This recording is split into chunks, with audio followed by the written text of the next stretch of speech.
All right, thanks for staying with us. This is Firecracker. So let's get things started now, as we're joined tonight by the Sector Commander of the Federal Road Safety Corps here in Lagos, Olusegun Ogungbemide. Thank you so much, sir, for agreeing to speak with us tonight. It's a pleasure to be here. Yes, I wonder what the experience has been like for you for the past 1 year plus. I'm not sure how much Lagosians have troubled you in this past 1 year, but share with us your experiences in the past 1 year plus. Yes, been. Let me start by appreciating the man that has been piloting the affairs of Lagos State since I came. That's Mr. Governor Babajide Sanwo-Olu. Because I came to meet an establishment that has passion for traffic management. If the number one on the agenda of Mr. Governor, the 6-point agenda, is traffic management and transportation. So that means I came and met a passionate terrain that prepared the platform for me to excel. And that was the mood that Lagos was on when I came in. And ever since I came, I would say we've seen the good, the bad, and the ugly. The good in the sense that rescue operation in Lagos has quite been so laudable because of the state-of-the-art equipment that Lagos is endowed with. Because the worst thing that can happen to any state is for a crash to occur and the people are handicapped like we have in other places. But in Lagos, the men are there and the equipments are there. I remember my experience on Third Mainland Bridge a few years back when a trailer that ought not to be on Third Mainland Bridge find its way to Third Mainland Bridge that led to crashes that prompted the death of so many people. For more than 8 hours, we couldn't remove that vehicle from there until the following morning. Compared to what it is now, where we have virtually all the equipment under fuel. If it has to do with tanker, you see the fire services are there, the LASEMA, FRSC, we are all there. And that's a good one for Lagos State. And the bad was my experience during and after the NSAS protest that had a kind of downward effect on the traffic management in Lagos. Because aftermath of the NSAS that led to the destruction of our patrol vehicles, more than 16 of them in Lagos, where we had no equipment until the intervention of our headquarters that were able to send some palliatives before Lagos State came up to also assist us. And the eventual lawlessness that took over, even after the whole thing has been doused, for more than 3 months, the level of impunity in the town, up to now, we are still coming out of it gradually. And those are the trends that we have seen in the last 1 year. But by and large, the responsibility given unto us, we've been able to manage it effectively well in the last 1 year. All right. Indeed, very wonderful. Good song. Well, I need to inform our viewers that we do have numbers for you to call. So in the next 15 minutes, we can interface with the sector commander here. If you've got questions for him, he's available to take them. I mean, very rare opportunity to have him on the program tonight. So gather your questions and so we can take them the next 5 minutes as we move on. Let's move on now and even talk about this list, which has got a lot of Nigerians even talking. Is it from the Road Safety Corps, or is this you know, we hear fake news? So can you confirm if this is from the FRSC or not? And then if it's from the FRSC, we wonder what first aid box or kit should be doing in the vehicle and what a razor blade should also be doing. As unique as the items are and the statements on its own, is still a product of social media. I can authoritatively say that message did not really emanate from FRSC's table, yes. But I will not deny the fact that all the items that are actually mentioned in that table that I saw were actually important for any road users to have in his or her car. So I won't discard it because it's not from us, Is actually You won't punish any driver who does not possess. No. It's even if you don't have, because we're afraid of the punishment. No. Even if you don't have, okay, I can see where you are coming from. Even if it's mentioned that you are supposed to have first aid box in your vehicle, is a suggestion, a nice one, because if your car is involved in a crash, even while you are waiting for FRSC intervention, you've already given the first primary palliative to the occupants of the vehicle. But FRSC will not go out to punish an offender that does not have a first aid box. FRSC will not go out to punish someone that does not have spanner. The offenses that are punishable under the Establishment Act are well stated in our tickets. Like you don't have your caution signs, fire extinguishers, you don't have extra tires, and by the time I give you explanation of those items, you know that actually if you don't have it, it has a negative effect on the occupant and the owner of the vehicle. One of the arguments for most Nigerians is the fact that how safe are our roads? And that even leads me even to the next question. Just very recently, between January and first week of August, when this report was released by the FRSC, 5,320 road crashes, 2,471 deaths. I don't know if this is the lowest or the highest, but I wonder just how can we even begin to make things a lot better for ourselves, because it's just the first half of the year, so it's not even for 2021. So it tells you that the next 6 months and the ember months are fast approaching. I wonder what will happen to this report. If you want to compare this to previous years, you could argue the fact that the previous years, some of these road traffic crashes now were captured, that we are actually capturing now. Previous year, we were not having all our operatives in all the local governments, but today we have them in all the local governments where they capture every incident of crashes that occur. So the previous year might not really be the baseline for comparison now because of what we have. Because remember, we have about 12 unit commands in Lagos, which could be about 12 local governments. That was before now. But now we have all our operatives in all the local governments. Assuming we have 57 local governments, that means we are getting data, information from the 57 local governments in Lagos now. So comparison-wise, you might not really be able to say authoritatively that, oh, things are going bad, compared to what it used to be. Yes. But despite that, we know it's a disturbing trend that crashes are still occurring. And you wonder, because you wanted to say the state of the road. The road is there. Somebody enters his vehicle to drive the vehicle. Somebody presses his leg on the pedal. We talked about bad roads, but the fatality we are talking about never occur mostly on those bad roads. Fatality is a function of speed limit violation. When a vehicle gets involved in a crash under a reasonable speed, you hardly see fatality occurring. The worst that you can see is injury.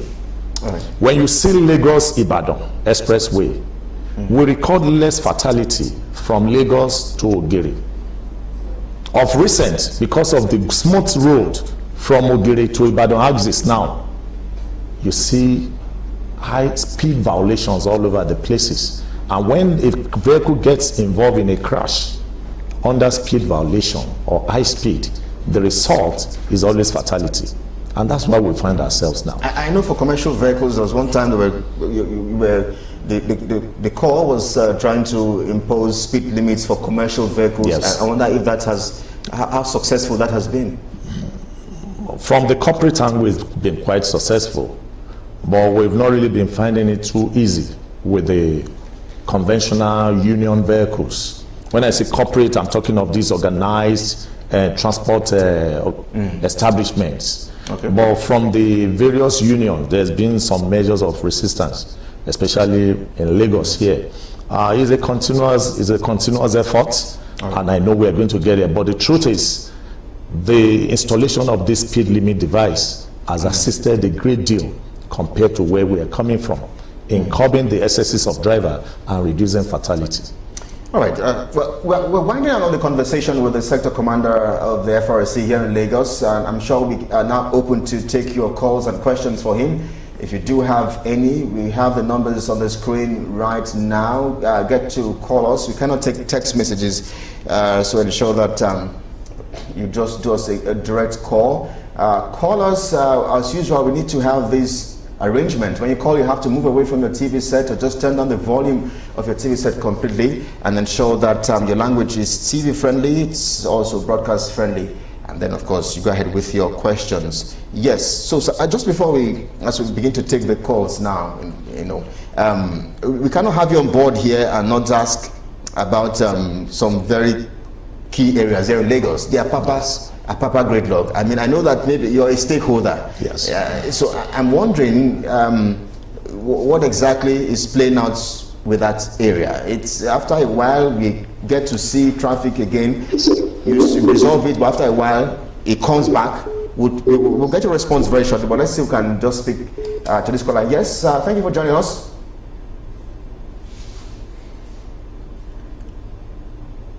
All right, you may need to call us again as we take your calls. Hello, good afternoon. Yeah, how are you doing? Yes, good evening. What's your name and your location, please? My name is Emeka. Right, where are you calling on? Where are you calling from, please? I'm calling from Abuja. All right, go ahead with your question. My question is,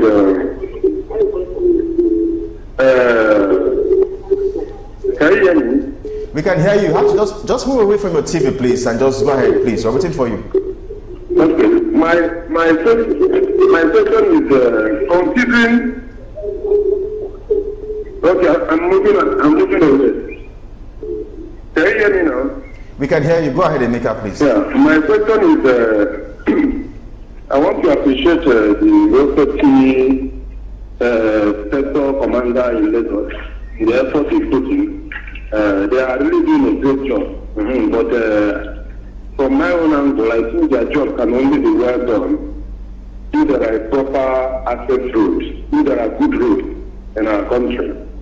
Where motorists will be able to, drive safely. Because for my own information available to me, I know that most of the accidents that happen on our roads are caused by bad roads. Yes, a driver is supposed to have some speed limits. But what about the case of a driver who is driving between 80 kilometers and 100 kilometers per an hour, and without knowing there is a fault road, maybe that is his first time to apply that road. All right. And he applied that road, not knowing there is a fault road before him. And he dodged and he moved into that fault road. All right. You know that such situations can be able to cause accident or fatality or mortality. So the government should do more good roads for Nigeria so that our motorists will be able to have a good access road. All right. Second, I want to show a little time more. All right. I want to also cite an example of where there is no CCTV camera to actually capture the real cause of accident. The road safety may not be able to arrive at the cause of the accident because eyewitnesses may not be able to give a good report what actually led to the accident. But when there are cameras, CCTV camera that is workable, you can be able to capture the incidents of every accident or road obstruction that takes place in any particular location, so that the road safety will be able to discharge their duties appropriately. Thank you very much. Thank you so much for your thoughts. Yes. Hello, good afternoon. Hello. Yes, good afternoon. What's your name and your location, please?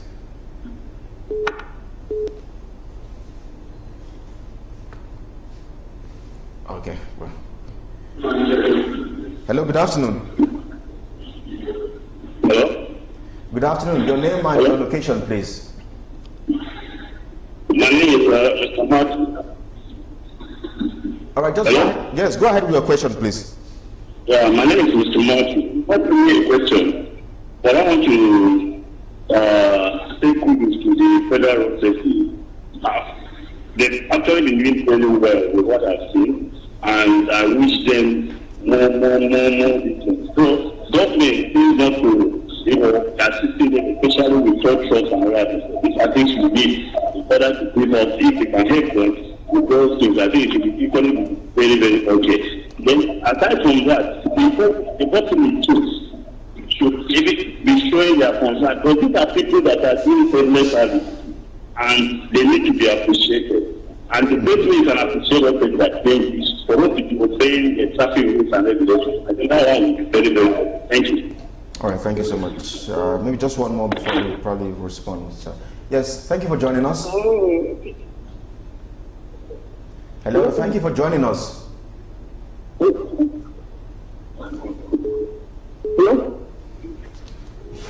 Hello, good afternoon. Hello? Yes, good afternoon. Thank you for joining us. Go ahead with your name and your thoughts, please. Yeah, the problem of my name is about to be calling from Abuja. All right. You see, the problem of nowadays drivers, the problem is the speed is too much. About speed, right? It's too much. All right. Thank you so much. Let's get back. I'm wondering why we're not getting calls from Lagos here, so that you can respond to some of the issues that we have, which are of course peculiar to us here. But so I was going to ask you to respond to the Apapa gridlock. We had expected that after the call-up system was introduced, the story of gridlock should have been over. As a stakeholder, I know that you are an insider. You have information of what is playing out there, because very recently again, the gridlock is beginning to build according to reports. Well, thank you very much. Before coming in, I just concluded an emergency meeting with the operatives. That's our operatives that are working on that Apapa corridor, because it's going to continue for a while, for us to continue to sensitize them on their commitments and sacrifice. The Apapa gridlock is not about federal safety corps. I want us to just get that one clear first. Is a function or is a product of so many stakeholders, players that are there. We have the MPA, we have the security agencies, we have the key operators. That's the truck owners, the truck drivers, the business. That place is the economic hub of the nation, not just Lagos State. And when you go to the ocean, you don't expect to see cow inside the ocean. What we expect to see are sea animals. That's why we have influx of trucks heading towards that side of the state because of the business. It's a seaport. So many business coming up here and there. And we're talking of an area that receives thousands of trucks and tankers on daily basis. So definitely you face challenges. The e-call-up has really played a prominent role. The construction or rehabilitation of the road is coming up, fast. The sections that are okay, free movement is also there. And you also agree with me that despite the e-call-up, we still have some pockets of challenges here and there. People that are not willing to cooperate, people that feel they are being shortchanged.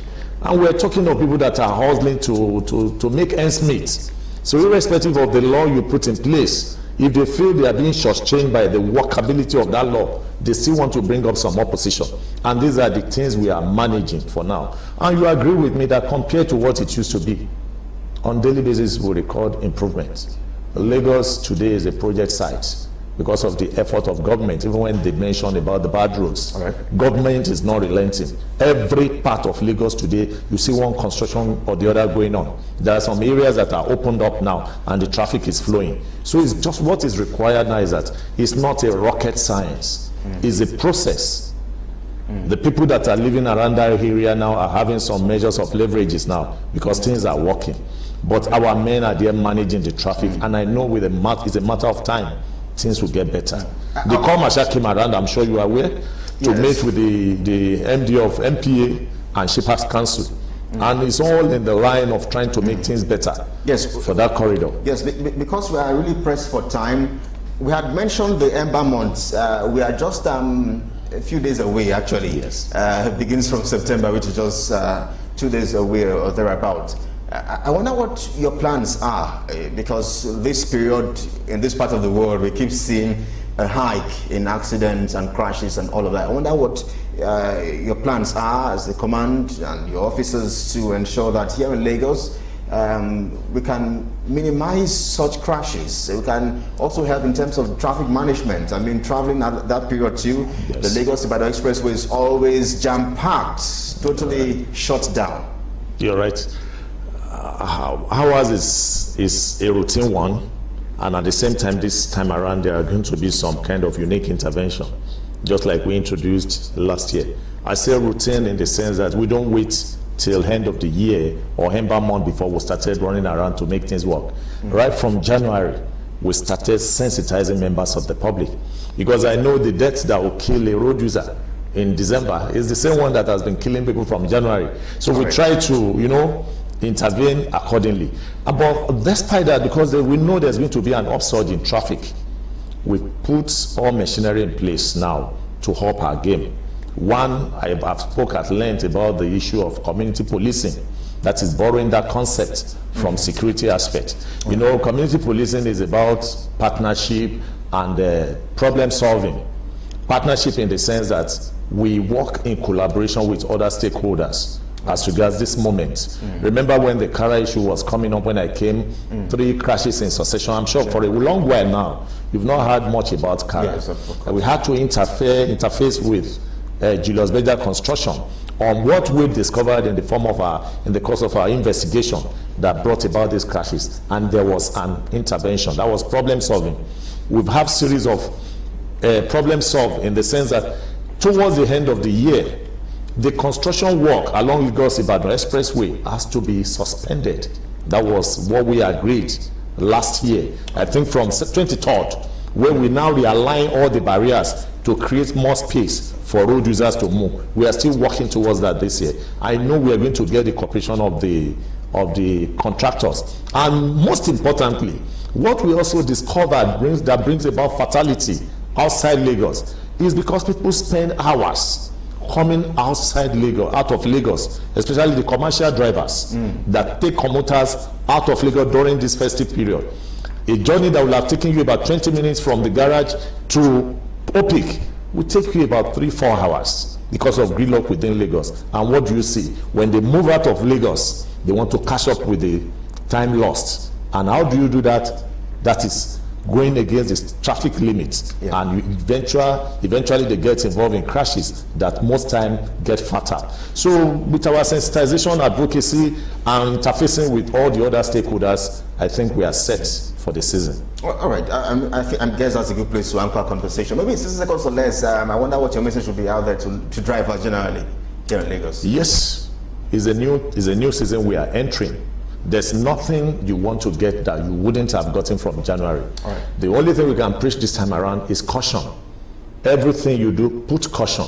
Remember that those that missed it last year are not here today to witness this year. All right. I mentioned about 15,000 offenders being arrested in the first quarter of this year.